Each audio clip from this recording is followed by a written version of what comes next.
Guys চলো, আজকে আমি তোমাদের সঙ্গে আমার এই সুন্দর গ্রামের দৃশ্যটা তোমাদের সাথে আঁকানো শেয়ার করব। তো প্রথমে আমি একটা ঘর এঁকে নিচ্ছি। যেহেতু আমি গ্রামের দৃশ্য আঁকবো এই জন্য ঘরগুলোই মেইন। তো আমি ঘরটা কত ইজিলি এঁকে ফেললাম তোমরা তো দেখতেই পাচ্ছ। ঘরটা আঁকানো একদম ইজি। তোমরা যারা কঠিন মনে করো তেমনটা কঠিন না, একদম সহজ, দেখলেই সহজ। তোমরা যারা আঁকতে পারো না তারা এইভাবে আঁকবে, দেখবে ঘরগুলো একদম রিয়েলিস্টিক লাগবে। তোমাদের সাথে কথা বলতে বলতে আমার একটা ঘর আঁকানো শেষ। চলো ঘরটা আমরা আরো সুন্দর করার জন্য দরজাগুলো কালো করে দেই, আরো গাঢ় করে দেই। আমি ঘরের দরজাগুলো এক পাশে চিকন করে ফাঁকা রেখে পুরো দরজাটা আমি কালো করে গাঢ় করে দিচ্ছি। আবার গাঢ় করে দেওয়া শেষ। তো আমি আরেকটা ঘর আঁকবো।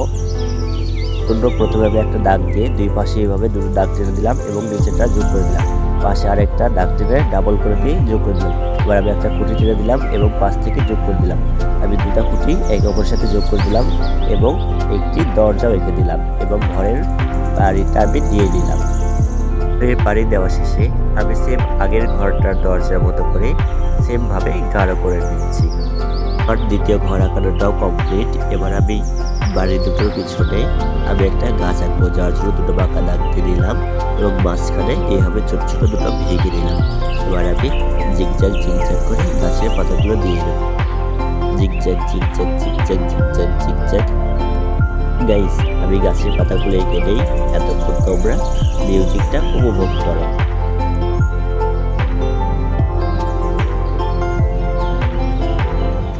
আমি এতক্ষণ জিগজ্যাগ জিগজ্যাগ করে গাছের পাতাগুলো আঁকানো শেষ করলাম। এখন আমি একটা ফলের পালা আঁকবো, যার জন্য এইভাবে দুটো লম্বা দাগ দিয়ে উল্টা একটা ইউ এঁকে দিলাম এবং নিচে কুচি কুচি দাগ দিয়ে মাঝখানে একটা দাগ দিয়ে দিলাম।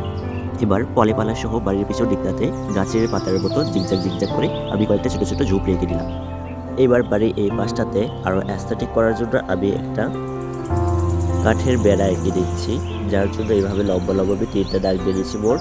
তারপর পিছন দিকটাতে এইভাবে দুটো করে সমান সমান দাগ দিয়ে মাঝখানে এবার ডানমুখগুলো লাগিয়ে দিয়ে আমি কাঠের বেড়াটা আঁকানো শেষ করে পিছন দিকে আবারও জিগজ্যাগ জিগজ্যাগ করে ঝুপড়িগুলো দিয়ে দিলাম। এই পাশটাতে সব কিছু আঁকানো শেষ করে এই পাশটাতে খালি খালি লাগতেছিল, তাই আমি এই পাশটাতেও আরেকটা ঘর আঁকার সিদ্ধান্ত নিলাম। আর তোমরা তো জানোই আমি কীভাবে আমার ঘরগুলো আঁকি। তো আর ঘর আঁকানোর এক্সপ্লেইনটা না করে তোমরা মিউজিকটা উপভোগ করো।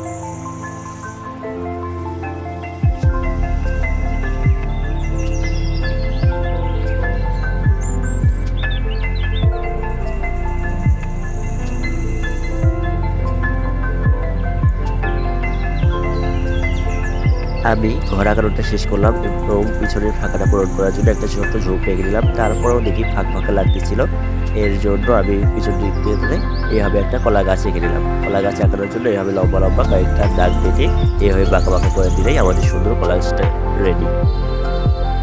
আমি আমার কলা গাছটাতে মোট 5টা পাতা দিয়েছি।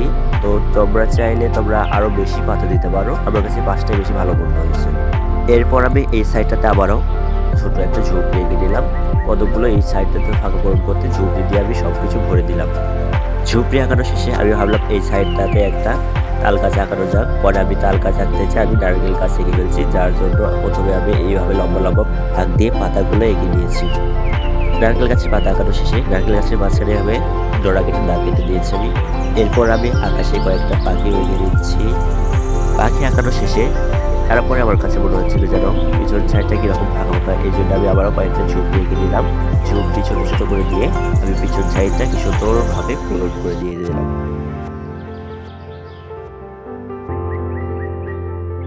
পিছন সাইডটাতে ঝুপড়ি আঁকানোর পরেও আমি ছোট্ট একটা ঘাসের থোপা দিয়ে দিলাম এইভাবে, যেন আমার ড্রয়িংটা আরও বেশি অ্যাস্থেটিক হয়। ঘাসের থোপাটা আঁকানোর পরে আমি একটা নদী আঁকতে চাইলাম এই পাশে, যার জন্য এভাবে লম্বা করে দাগ দিয়ে নিলাম। নদী আঁকানোর জন্য দাগ দেওয়ার পর আমি নদীর পাড় দেওয়ার জন্য মাঝে মাঝে ভাঁজগুলোতে এইভাবে পাড়গুলো ডাবল করে দিচ্ছি। পাড়গুলো এভাবে ডাবল করে দিলে একদম রিয়েল নদীর মতো লাগে। নদীর পাড় আঁকানোর পর আমি উপরের দিকটাতে এইভাবে আরেকটা ছোট্ট ঘাসের থোপা দিয়ে দিলাম। এরপর নদীতে আমি একটা নৌকা আঁকবো, যার জন্য প্লেটের মধ্যে এইভাবে একটা দাগ দিয়ে দিলাম এবং পাটে ডাবল করে দিলাম এবং আরেকটা দাগ, দ্বিতীয় দাগটা আমি অর্ধেক অর্ধেক করে রেখে দিলাম এবং পানির স্রোতে ঢেউ দিয়ে নিলাম।